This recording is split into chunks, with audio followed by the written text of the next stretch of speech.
and welcome to Artifacts. Artifacts with me, Jess. The reason why I've always loved art is because it's beautiful, it's amazing, it's haunting, it's strange, it's intriguing, it's curious, and sometimes it's just spectacular and pretty to look at, and that's just it. Sparkly or shiny.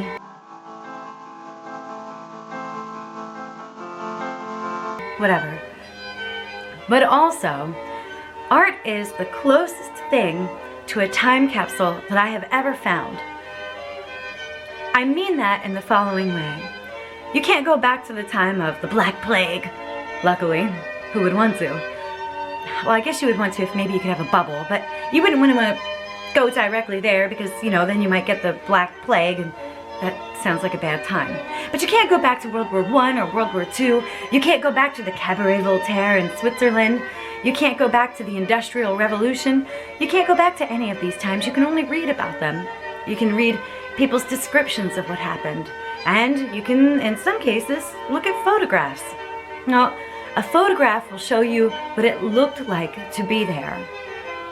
But the most exciting thing about art is that art shows you what it felt like to be there.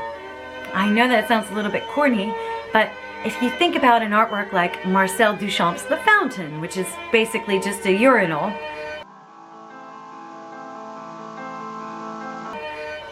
ready-made art titled The Fountain, which is kind of funny, but I think the vast majority of us would agree that it's a bit difficult to consider something like that art, especially when you compare it to like a Peter Paul Rubens.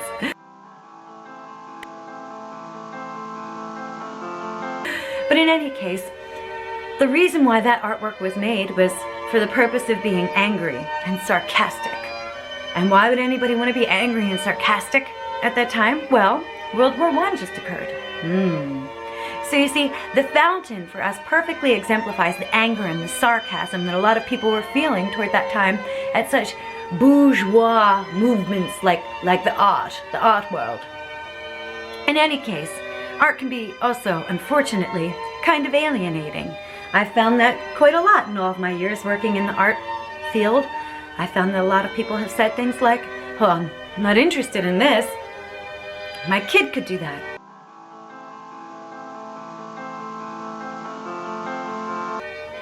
Fair enough. I've had other people say things like, "No, I'm not an art person.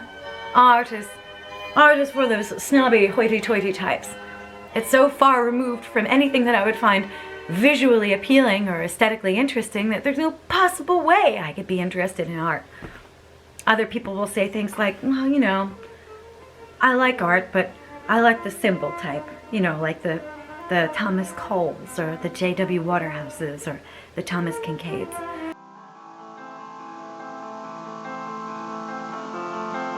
I'm not really into all that modern abstract stuff. It confuses me. And who wants to like something that makes them feel stupid and confused? Nobody. So, the reason why I'm making this specific video is because I think that it would be a lot of fun to go over some of the myths and misconceptions that exist in the art world. Like, for example, is artwork only for the very rich, the snobby, and the elite? What does it matter if your kid could do that or not? It's important to consider why the artist did it. Other small little tidbits here and there, like, for example, the only decent art is a painting. Everything else is bad. Digital art is bad. Prints are bad. You don't want prints. Prints are cheap and tacky. You can get them at the major supercenter stores for $5.99. Who wants $5.99 pictures hanging on the wall? Posters. Well, I think many of us would be surprised to know that there's actually many more different forms of printmaking besides just posters. Posters aren't really art, you know. In any case, here's our video, and we're going to go over some of the myths and misconceptions that exist in the art world today. Are you ready? Let's do it. Art myth number 1. Art is only for the very rich. I'm rich. Yes, I'm rich. I'm so rich that I don't know what to do with myself. All my money. And so I like to spend it on strange and obscure things. Things that confuse, irritate, and infuriate your average plebeian like you. I like to spend it on things that are well suited to my class and to my station. Like, for example, art. Art. See here, this wonderful work of art. It's called Aimless Line by an artist who calls himself Sauce. You see, I spend hours contemplating this artwork to try to divine its exquisite and profound meaning. What could it possibly mean? I mean, I have so much money. I don't know how to spend my time, so better I spend it contemplating Aimless Line. Yes, but I won't just buy this. That would be too common. I'll spend millions and millions and millions of dollars on it. Why? I've got little else to spend millions and millions and millions of dollars on. So, yes, I'll take 4. And then I'll put it on loan in a museum. And I'll allow you plebeians to gaze at my property in gaping jawed awe and marvel at my wonder. Yes, I'm rich.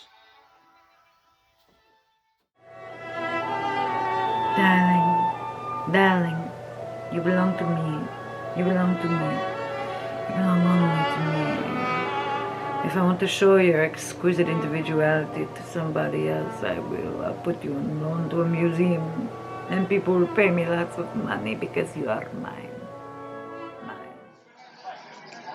So it's one of only fewer than 20 known Leonardo da Vinci's left in the world. Oh, okay, and I understand it holds the highest recorded selling price record ever for a painting, but some people say it's not even a Leonardo da Vinci. Did Christie's really sell it for $450 million?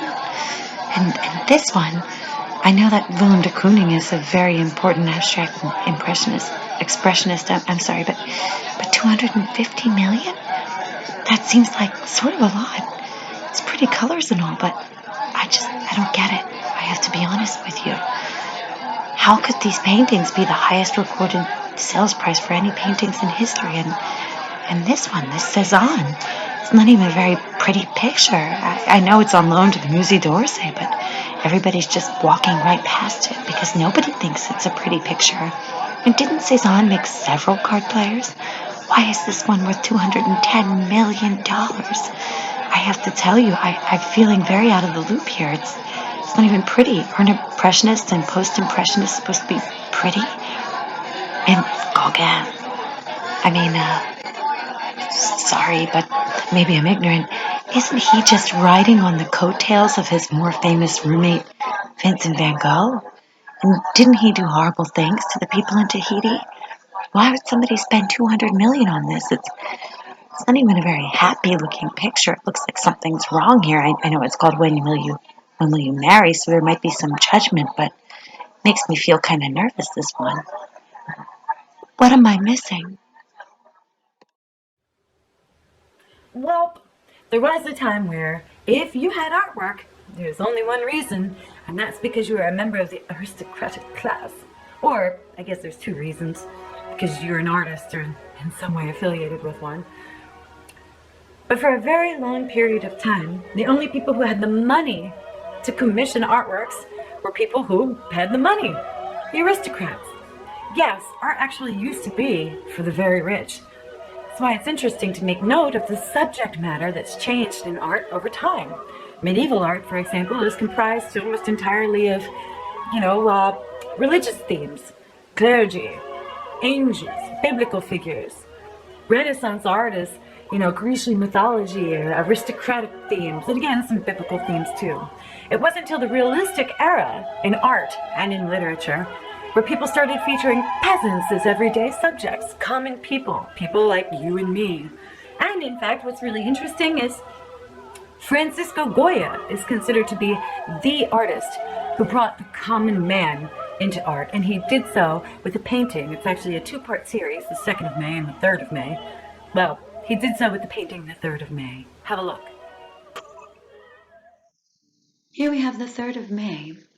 Not the typical subject matter that you'd expect for a late 18th century, early 19th century painting. It's hanging in the Prado Museum and it takes up an entire wall. It's not exactly the sort of artwork that you go to see to uplift your spirit. In fact, it's probably one of the most tragic and depressing artworks ever created. It's considered by many art historians to be the first modern work of art ever. And the reason why is because it shows us the loser. It shows us a Spanish guerrilla fighter standing with his arms raised in a pile of corpses about to be executed by a French firing squad. Typically around this era, if you were looking at a painting depicting war in any way, you would see the victor. And the victor would be standing in a smoldering pile of ruins with light emanating from the heavens as if God sanctioned his victory, but you don't see anything like that here. Goya was the court painter to the Spanish crown, so basically he had friends in high places, and he was able to get away with creating very controversial artworks like this. Artworks that were a political and social statement, not just designed to be pretty and to make you feel good and to make the aristocrats smile. This was artwork that was communicating a dark, serious, and harrowing message to the people. Common everyday man, a man just like you and a man just like me. And it's mind-blowing if you think about that, because prior to Goya, it was so rare to see an everyday person featured in an artwork. It was portraits of some rich, famous aristocrat, or a god, or, scenes from the Bible, scenes from mythology. When did you ever see a person, a regular, everyday person, and why would you want to anyway? With their droll, boring life. Who wants to see that?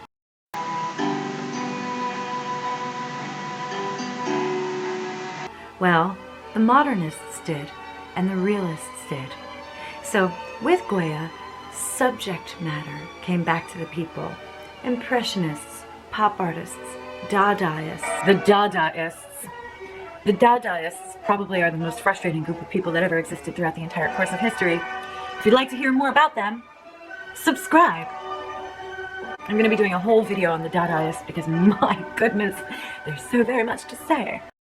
Cubists. These were all artists who were bringing art down from the aristocracy and putting it back into the hands of the people who painted it, the common, everyday people who painted it. Point number 2, money. But you have to remember, the price doesn't ascertain the aesthetic value. Oftentimes, people are buying artifacts. Artifacts. And in the event that you've got the means to spend a couple $100 million on a Picasso, why not? Picasso's not making any artwork anymore, so if you can get yourself a Picasso, go for it. Now you might say to yourself, just because people spend millions and millions of dollars on those artworks doesn't mean they have any sort of emotional impact for me. And I would say, right, you don't need to like abstract expressionism to be a connoisseur of the arts. You don't need to like Pollock or Jasper Johns or Willem de Kooning or Andy Warhol. You don't need to like Marcel Duchamp. You don't need to like a urinal called The Fountain. You don't even need to understand it or care to. Really, what you should like when it comes to art is what suits your aesthetic. Just because you're not interested in $1 million splatter paintings by somebody like Jack the Dripper,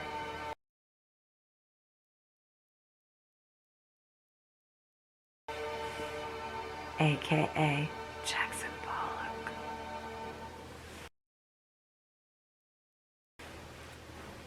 Doesn't mean you're a noob or a pleb.